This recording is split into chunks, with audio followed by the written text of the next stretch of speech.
세계 배터리 시장 1위와 2위가 모두 중국 기업입니다. CATL과 BYD, 이 두 회사의 점유율을 합치면 55%예요. 한국 배터리 3사를 다 합쳐도 16%가 안 됩니다. 그런데 지금 중국의 휴머노이드 로봇 회사들이 자국 배터리를 버리고 한국 LG에너지 솔루션에 러브콜을 보내고 있습니다. 이유는 숫자가 말해줍니다. 1시간, 중국산 배터리를 넣은 휴머노이드 로봇이 버틸 수 있는 시간이에요. 반면 한국산 배터리를 넣으면 8시간을 가동할 수 있습니다. 똑같은 로봇인데 배터리만 바꿨을 뿐인데 7시간 차이가 나는 거예요. 더 충격적인 건 따로 있습니다. 휴머노이드 로봇에서 배터리가 들어갈 수 있는 공간은 전체의 5%도 안 됩니다. 이 작은 5%의 공간이 전기차 시장을 장악한 중국의 무기를 완전히 무력화시켜 버렸습니다. 도대체 휴머노이드 로봇에는 무슨 비밀이 숨겨져 있길래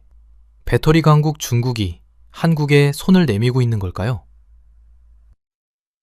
오늘 영상에서는 3가지를 파헤쳐 보겠습니다. 첫째, 왜 중국 배터리로는 휴머노이드 로봇을 1시간도 못 돌리는지. 둘째, 한국 배터리만이 가진 기술의 비밀은 무엇인지. 셋째, 이 시장이 앞으로 얼마나 커질 수 있는지. 복잡한 배터리 기술 이야기 누구나 쉽게 이해할 수 있도록 풀어드릴게요. 그럼 바로 시작하겠습니다. 본격적인 분석에 들어가기 전에 아직 구독 안 하신 분들은 지금 구독 버튼 눌러주시면 감사하겠습니다. 이런 경제 이야기 꾸준히 전해드리고 있습니다. 2026년 1월 28일 LG 에너지 솔루션 주가가 하루 만에 11% 넘게 폭등했습니다. 45만 5천 원을 찍으면서 코스피 시가총액 3위 자리를 되찾았어요. 무슨 일이 있었던 걸까요? 바로 전날 한 가지 뉴스가 터졌습니다. LG 에너지 솔루션이 테슬라뿐만 아니라 여러 중국 휴머노이드 로봇 회사들과 배터리 납품 협상을 진행 중이라는 소식이었어요. 시장은 이 뉴스에 열광했습니다. 그런데 여기서 이상한 점이 있어요. 중국에는 세계 1위 배터리 회사 CATL이 있습니다. 2위인 BYD도 있고요. 자기네 나라에 세계 최고의 배터리 회사가 2개나 있는데 왜 굳이 한국 회사 문을 두드리는 걸까요? 이걸 이해하려면 먼저 휴머노이드 로봇이 뭔지부터 알아야 합니다. 휴머노이드는 말 그대로 사람처럼 생긴 로봇이에요. 머리가 있고 몸통이 있고 2팔과 2다리가 있죠. 테슬라의 옵티머스, 현대차가 인수한 보스턴 다이내믹스의 아틀라스가 대표적입니다. 그런데 이 휴머노이드 로봇에는 전기차와 완전히 다른 특징이 하나 있어요. 바로 배터리를 넣을 공간이 거의 없다는 겁니다. 전기차를 한번 떠올려 보시면 좋겠습니다. 전기차는 차 바닥 전체가 배터리예요. 평평한 바닥 아래 배터리팩을 깔아 놓으면 됩니다. 공간이 넉넉하죠? 그런데 휴머노이드 로봇은 어떨까요? 사람 모양을 따라 만들어야 하니까 배터리를 넣을 수 있는 곳이 가슴이나 등밖에 없어요. 팔다리에는 관절 모터가 들어가야 하고 머리에는 카메라와 센서가 들어가야 하니까요. 업계 보고서에 따르면 휴머노이드 로봇에서 배터리가 차지할 수 있는 공간은 전체 면적의 5%도 안 됩니다. 이게 어느 정도냐면요. 비유를 하나 들어볼게요. 여러분이 해외여행을 가는데 가방 크기가 손바닥만 합니다. 그런데 이 작은 가방에 옷도 넣고 세면도구도 넣고 노트북도 넣고 일주일치 식량까지 넣어야 해요. 불가능하죠? 휴머노이드 로봇이 딱 이 상황입니다. 배터리 넣을 공간은 손바닥만 한데 이 작은 배터리로 수십 개의 관절 모터를 돌려야 하고 인공지능 연상까지 해야 해요. 로봇이 걷고 물건을 짚고 계단을 오르내리려면 관절마다 모터가 필요합니다. 테슬라 옵티머스만 해도 28개의 관절이 있어요. 이 모터들이 동시에 돌아가면서 엄청난 전력을 소모합니다. 거기에 로봇이 주변 환경을 인식하고 판단하려면 고성능 AI 칩이 필요한데 이것도 전기를 엄청나게 먹어요. 스마트폰으로 게임 오래 하면 배터리가 금방 닳잖아요. 그것보다 수십 배 더 심합니다. 정리하면 이렇습니다. 배터리 넣을 공간은 전기차의 5%도 안 되는데 써야 할 에너지는 전기차 못지않게 많아요. 이 모순을 해결할 방법은 딱 하나입니다. 같은 크기에서 더 많은 에너지를 뽑아내는 배터리를 만드는 거예요. 전문 용어로 에너지 밀도라고 합니다. 에너지 밀도를 쉽게 설명해 드릴게요. 똑같은 크기의 도시락이 2개 있다고 생각해 보세요. 하나에는 반만 꽉 채웠고 다른 하나에는 고칼로리 에너지바를 가득 채웠어요. 어떤 도시락을 먹어야 더 오래 힘이 날까요?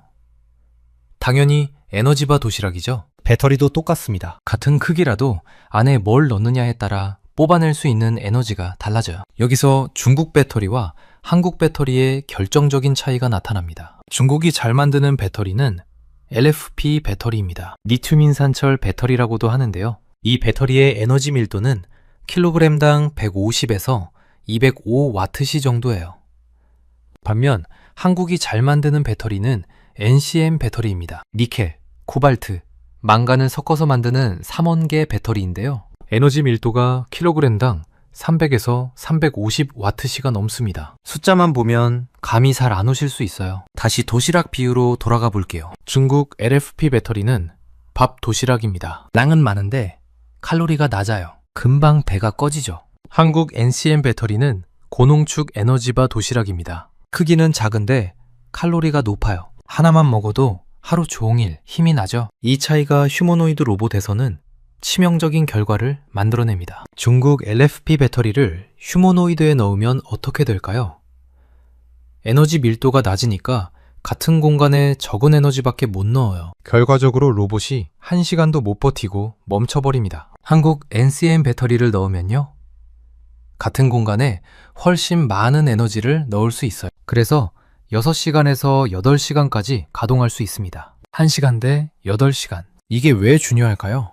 공장을 운영하는 입장에서 생각해보면 바로 이해가 됩니다. 24시간 돌아가는 공장에 로봇을 투입했는데 1시간마다 배터리를 갈아줘야 한다면 어떨까요?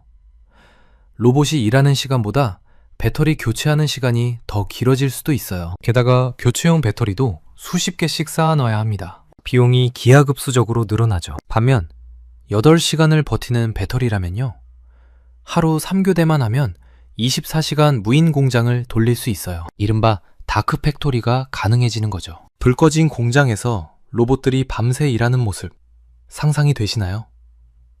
이게 지금 제조업체들이 꿈꾸는 미래입니다. 그리고 이 미래를 실현하려면 한국 배터리가 필수예요. 그런데 여기서 궁금증이 하나 생깁니다. 중국도 NCM 배터리를 만들 수 있지 않나요? 맞아요.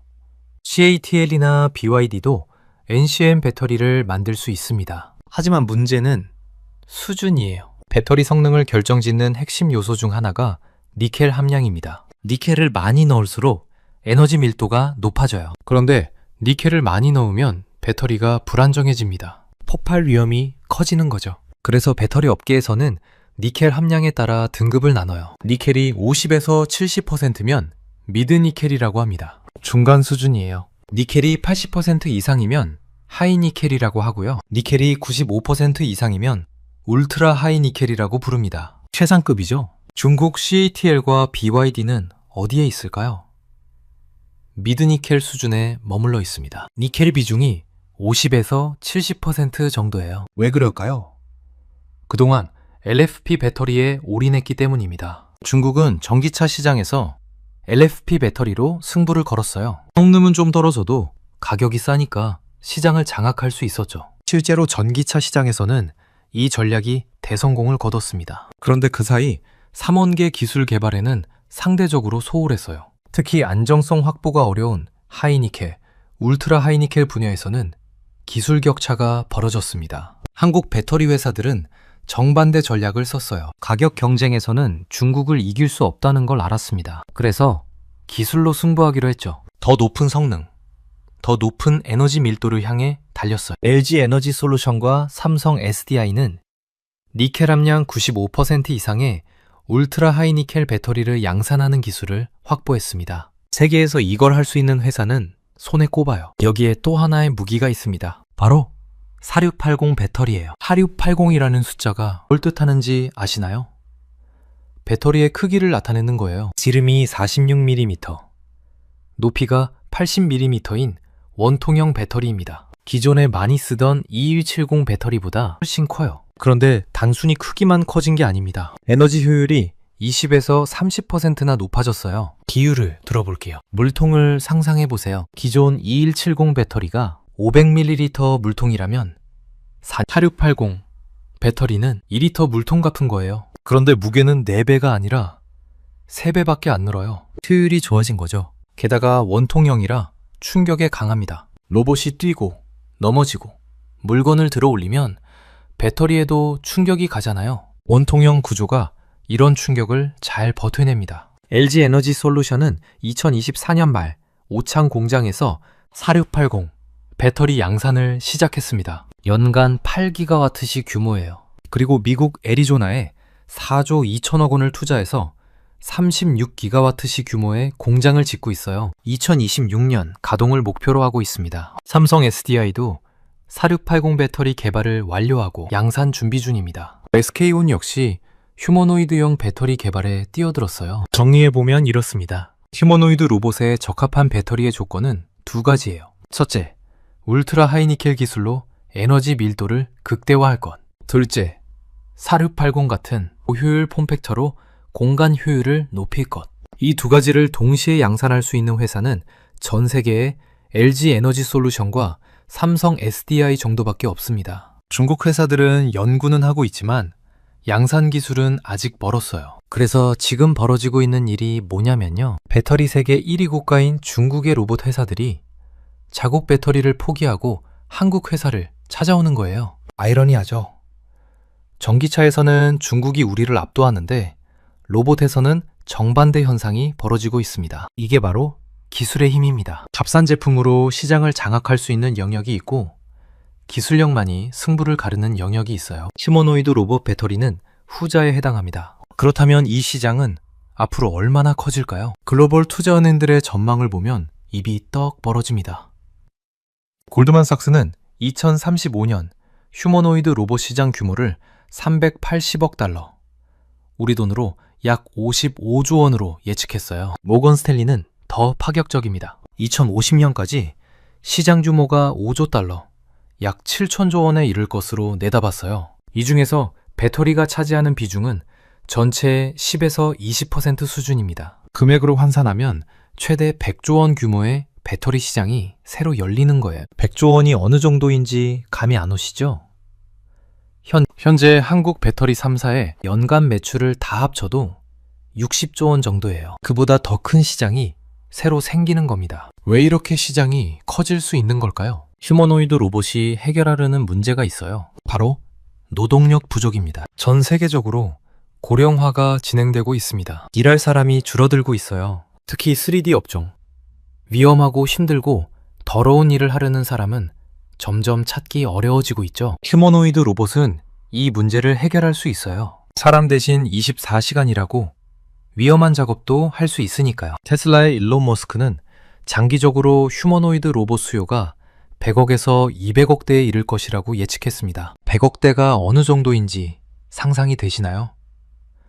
전 세계 인구가 80억 명이에요. 사람보다 로봇이 더 많아질 수 있다는 얘기입니다. 물론 이건 아주 먼 미래의 이야기예요. 하지만 지금 이 시장의 초기 단계에서 배터리 표준을 누가 장악하느냐가 앞으로 수십 년의 판도를 결정합니다. 역사적으로 비슷한 사례가 있어요. 스마트폰 시장을 생각해 보세요. 2007년 아이폰이 처음 나왔을 때 많은 사람들이 비웃었습니다. 기존 휴대폰으로 충분하다고 생각했죠. 하지만 그때 스마트폰 생태계에 올라탄 기업들이 지금 세계를 지배하고 있어요. 삼성전자가 스마트폰 초기에 빠르게 뛰어들었기 때문에 지금 세계 1위 스마트폰 제조사가 될 수 있었습니다. 만약 그때 늦었다면 지금의 삼성은 없었을 거예요. 휴머노이드 로봇 배터리 시장도 마찬가지입니다. 지금은 시장이 작아 보여요. 하지만 초기에 표준을 장악하면 시장이 커질 때 함께 성장할 수 있습니다. LG 에너지 솔루션이 테슬라 옵티머스에 배터리를 납품하면 어떻게 될까요? 옵티머스가 성공하면 LG 에너지 솔루션도 함께 성장합니다. 그리고 다른 로봇 회사들도 검증된 배터리를 쓰려고 할 테니 눈덩이처럼 커지는 거죠. 실제로 이런 움직임이 이미 시작됐습니다. LG 에너지 솔루션은 테슬라뿐만 아니라 보스턴 다이내믹스, 베어로보틱스 같은 로봇 회사들의 원통형 배터리를 공급하고 있어요. 삼성 SDI는 현대차, 기아와 로봇 전용 배터리를 공동 개발하고 있습니다. 현대차가 인수한 보스턴 다이내믹스의 아틀라스에 들어갈 배터리를 만드는 거죠. SK온도 현대위아의 물류 로봇 주차 로봇에 배터리를 공급하면서 경험을 쌓고 있어요. 더 흥미로운 건 LG그룹 전체가 휴머노이드 시장에 올인하고 있다는 점이에요. LG 에너지 솔루션이 배터리를 담당하고 LG 이노텍이 센서와 액추에이터를 만들고 LG CNS가 AI 시스템을 개발합니다. LG전자는 로봇 완제품까지 만들려고 해요. 2027년에 홈로봇 클로이드의 상용화 실증에 나선다고 밝혔습니다. 그룹 차원에서 로봇의 머리부터 발끝까지, 하드웨어부터 소프트웨어까지 다 만들겠다는 거예요. 자, 여기서 한 가지 짚고 넘어가야 할 게 있습니다. 중국이 가만히 있을까요? 당연히 아니에요. 중국도 삼원계 기술 개발에 박차를 가하고 있습니다. CATL은 이미 자체 개발한 휴머노이드 로봇 샤오모를 자기네 배터리 공장에 투입했어요. 2025년 12월에 세계 최초로 배터리팩 생산 라인에 휴머노이드를 대규모로 적용한 공장을 가동했습니다. 하지만 전문가들은 중국이 울트라 하이니켈 배터리를 양산하는데 상당한 시간이 걸릴 것으로 보고 있어요. 이유는 간단합니다. 그동안 LFP에 집중했기 때문에 3원계 기술 축적이 부족해요. 특히 니켈 함량을 95%까지 높이면서 안정성을 확보하는 건 하루아침에 되는 일이 아닙니다. 배터리 업계에서는 한국이 중국보다 1에서 2년 정도 기술적으로 앞서 있다고 평가해요. 그리고 이 1, 2년의 격차가 초기 시장 장악에 결정적인 차이를 만들 수 있습니다. 물론 리스크도 있어요. 무시하면 안 됩니다. 첫 번째는 기술 유출 우려예요. 울트라 하이니켈 기술은 국가 핵심 기술로 지정되어 있습니다. 중국 회사의 배터리를 납품하는 과정에서 제조 공정이나 소재 배합 기술이 유출되면 격차가 빠르게 좁혀질 수 있어요. 두 번째는 지정학적 리스크입니다. 지금 미국과 중국이 기술 패권 전쟁을 벌이고 있잖아요. 한국 배터리가 미국 테슬라에도 들어가고 중국 노봇에도 들어간다면 양쪽에서 압박이 올 수 있어요. 미국은 인플레이션 감축법 IRA로 중국 배터리를 견제하고 있는데 한국이 중국 로봇 성장을 돕는다는 인상을 주면 복잡해질 수 있습니다. 세 번째는 기술 변화의 불확실성이에요. 지금은 울트라 하이니켈과 4680 배터리가 최선의 선택이지만 앞으로는 달라질 수 있어요. 특히 전고체 배터리가 상용화되면 게임 체인저가 될 수 있습니다. 전고체 배터리는 액체 전해질 대신 고체 전해질을 쓰는 배터리예요. 에너지 밀도도 높고 화재 위험도 낮아서 꿈의 배터리라고 불립니다. 전고체 배터리 경쟁에서 한국은 어디쯤 와 있을까요? 삼성 SDI가 2027년 양산을 목표로 개발 중이에요. SK온과 LG 에너지 솔루션은 2029년에서 2030년을 목표로 하고 있고요. 중국 CATL과 BYD는 2027년 소량 양산을 시작해서 2030년 본격 양산을 목표로 하고 있습니다. 현재로서는 한국이 1에서 2년 앞서 있지만 이 격차를 유지하려면 계속 투자하고 연구해야 해요. 방심하면 금방 따라잡힐 수 있습니다. 자, 지금까지 내용을 정리해 볼게요. 첫째, 휴머노이드 로봇은 배터리 넣을 공간이 5%도 안 돼요. 그래서 에너지 밀도가 낮은 중국 LFP 배터리로는 1시간도 못 버팁니다. 둘째, 한국의 울트라 하이니켈 배터리는 에너지 밀도가 30% 이상 높아요. 같은 공간에서 8시간을 가동할 수 있습니다. 셋째, 이 기술을 양산할 수 있는 건 전 세계에서 LG 에너지 솔루션, 삼성 SDI 정도뿐이에요. 그래서 중국 로봇 회사들까지 한국에 러브콜을 보내고 있습니다. 넷째, 휴머노이드 로봇 시장은 2040년 100조 원 규모로 성장할 전망이에요. 배터리 시장만 해도 어마어마합니다. 투자자 입장에서 이 상황을 어떻게 봐야 할까요? 단기적으로는 기대감과 변동성이 공존할 거예요. 휴머노이드 로봇이 아직 본격적인 상용화 단계는 아니거든요. 뉴스 하나의 주가가 10%씩 오르내릴 수 있습니다. 하지만 중장기적으로는 구조적인 변화로 봐야 해요. 배터리 업계에 전기차와 ESS 다음으로 휴머노이드라는 새로운 성장 동력이 생긴 겁니다. 특히 주목할 점은 이 시장에서는 중국의 가격 공세가 통하지 않는다는 거예요. 전기차 시장에서 한국 배터리 씀사가 중국에 밀린 이유는 가격 때문이었습니다. LFP 배터리가 NCM보다 20에서 30% 저렴하니까 완성차 업체들이 중국 제품을 선택한 거죠. 그런데 휴머노이드에서는 LFP로는 아예 제품이 안 나와요. 가격이 아무리 싸도 1시간밖에 못 가는 로봇을 누가 사겠어요? 이 시장에서는 기술력이 유일한 무기입니다. 그리고 그 무기를 한국이 쥐고 있어요.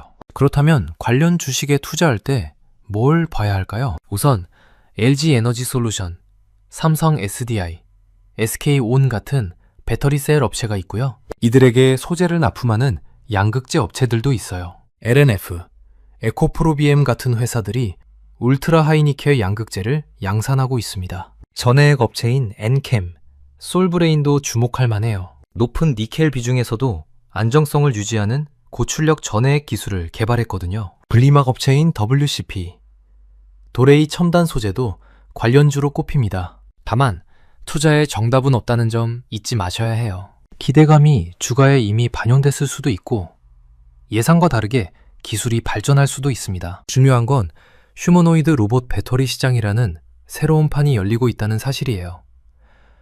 그리고 이 판에서 한국이 유리한 고지를 점하고 있다는 것, 이 흐름을 이해하는 게 중요합니다. 마지막으로 이 현상이 우리 삶에 어떤 의미가 있는지 생각해 볼게요. 휴머노이드 로봇이 보편화되면 세상이 바뀝니다. 공장에서는 로봇이 24시간 일하고, 가정에서는 로봇이 집안일을 돕고, 위험한 현장에서는 로봇이 사람을 대신해요. 이 로봇들의 신장, 그러니까 배터리를 한국이 만든다면 어떨까요? 전 세계 로봇이 한국 배터리로 돌아가는 거예요. 지금 전 세계 스마트폰에 한국산 메모리가 들어가는 것처럼요. 반도체에서 메모리 강국이 됐듯이 배터리에서도 로봇 배터리 강국이 될 수 있습니다. 전기차에서는 중국에 밀렸지만 휴머노이드라는 새로운 전장에서 반격의 기회가 열린 거예요. 물론 아직 갈 길이 멀어요. 기술 격차를 유지해야 하고, 기술 유출을 막아야 하고, 지정학적 리스크도 관리해야 합니다. 하지만 기회가 왔을 때 잡는 게 중요하죠. 지금 이 순간에도 LG 에너지 솔루션 회의실에서는 테슬라, 중국 로봇 회사들과 협상이 진행되고 있을 거예요. 삼성 SDI 연구소에서는 전구체 배터리 개발에 박차를 가하고 있겠죠. 이들의 노력이 성공한다면 10년 뒤 우리는 한국산 배터리로 움직이는 로봇들과 함께 살고 있을지도 모릅니다. 여러분은 휴머노이드 로봇 시대가 정말 올 거라고 생각하시나요? 그리고 한국 배터리가 이 시장을 장악할 수 있을까요? 여러분의 생각이 궁금합니다. 댓글로 의견 나눠주시면 감사하겠습니다. 오늘 영상은 여기까지입니다. 긴 영상 시청해주셔서 감사합니다. 구독과 좋아요 한 번씩만 눌러주시면 정말 큰 힘이 됩니다.